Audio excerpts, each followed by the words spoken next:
I'm Doug, your tech support representative here at Atlantic British. In this video we're going to talk about oil changes for your LR2. Now this is for the 3.2 inline 6-cylinder that they used in the earlier years before they added the 2-liter turbo 4-cylinder. So this kit in particular will be for the 3.2. This is a cartridge style filter, and this is all part of our maintenance and repair program that we have on our website, which you can access and actually download the sheet. And it not only gives you oil change, but all the other recommended maintenances you should be doing on that vehicle and approximately the intervals that you should be doing them at.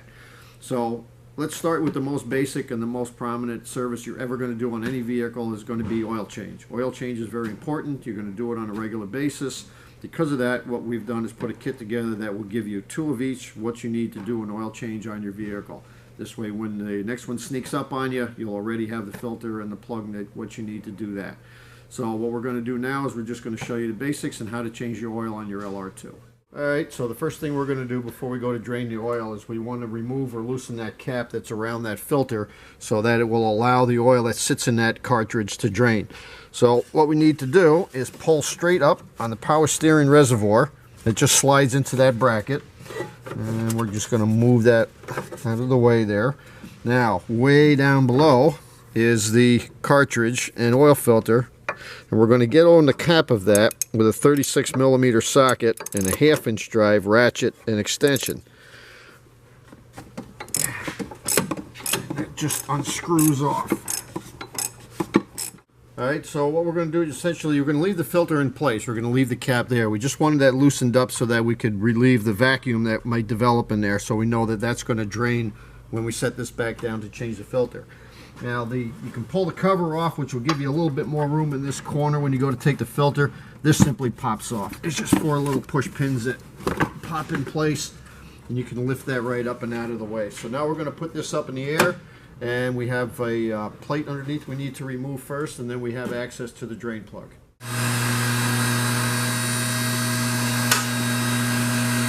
So now we're up in the air. This was the plate I was talking about. You've got 6 bolts that hold this in place. You can use either 13mm or 1/2-inch. I find actually a 1/2-inch seems to fit that much better. And we just take those 6 bolts down. That'll get this plate out of the way, and that'll give us access to the drain plug.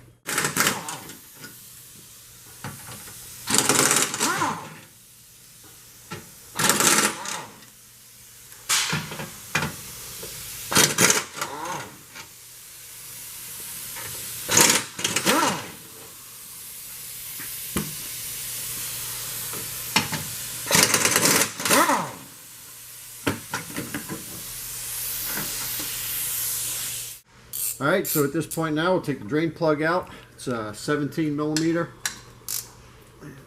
Just pop that loose, and we get this a little closer so we don't splash all over. If you're doing this in your garage on the floor, obviously you want a nice wide pan so you're not making a big mess. Make sure that the sealing ring comes off with it. In most cases it doesn't, it sticks to the pan, so go grab yourself a little flat blade screwdriver or whatnot, because if you double gasket it, you actually run the risk of developing a leak. Alright, so we put the drain plug back in, and now's a good time while the pan is down just to give a look over. Do we have an oil leak anywhere? Does any wiring look like it's out of place? You know, just a general look over to make sure everything's in order. And then what you're going to do to put the pan back in, there's actually a tab in the back that sits up on the frame. It'll kind of hold the back up in place so you can position the front. Just give it a wiggle and that'll fall in place. So the back will hold itself up. And also all you need to do is get one of the front bolts in. And now the pan will stay up there while you put the rest of them in. So now at this point we've set down, and all we need to do is reach down in and grab the cap of the filter that we loosened up earlier. And what it did too is gave the cap a chance to dry out.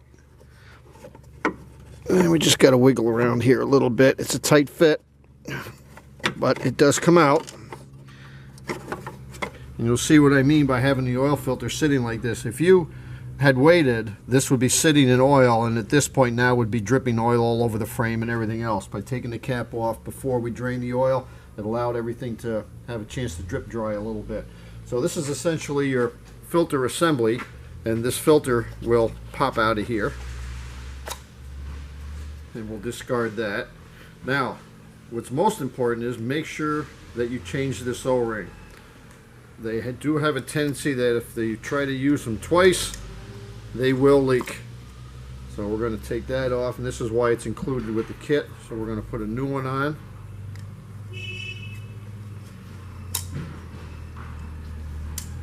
Okay, and we also remember what the position of the filter was. Basically, this can go on either way. This does not have a distinct end on it one way or the other, and it doesn't really say anything on the filter as far as which end. So we'll just pop that in there. Alright, so we're going to drop this back down in just the way we took it out. Wiggle around here and there.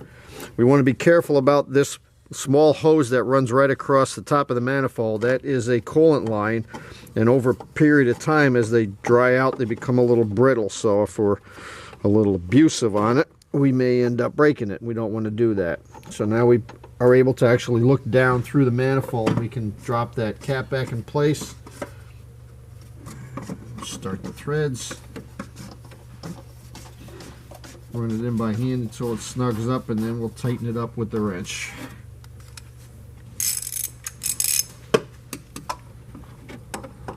Alright, and just so you don't forget, want to make sure you put that power steering reservoir back in its place. I'm just going to lift up, slide it back into the bracket, push down.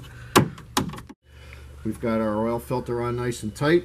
So at this point now, you've got everything together. We remove our cap. The funnel also will help, but you can pour it directly from the bottle. And we're going to put 8 quarts of oil in that. That should set you right up and set your level perfect.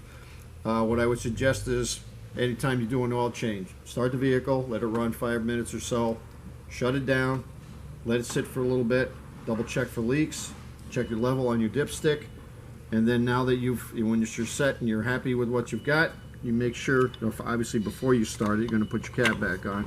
You can now put the cover on. I usually wait to do the cover last. If you put it on the head and you spill some oil, now it's all over your cover. So it makes for a neater job. So when you're ready to do an oil change on your LR2, just give a call, 1-800-533-2210. You can ask any of our knowledgeable salesmen, or if you'd like to purchase online, you can click on this link, and that will put you on our website where you can order the part. And if you like our videos, then what we suggest is you can subscribe to our YouTube channel, and you can watch any of the videos that we already have out there. And we've got quite a few, so watch and enjoy. But anyway, thanks for watching, and Rover on.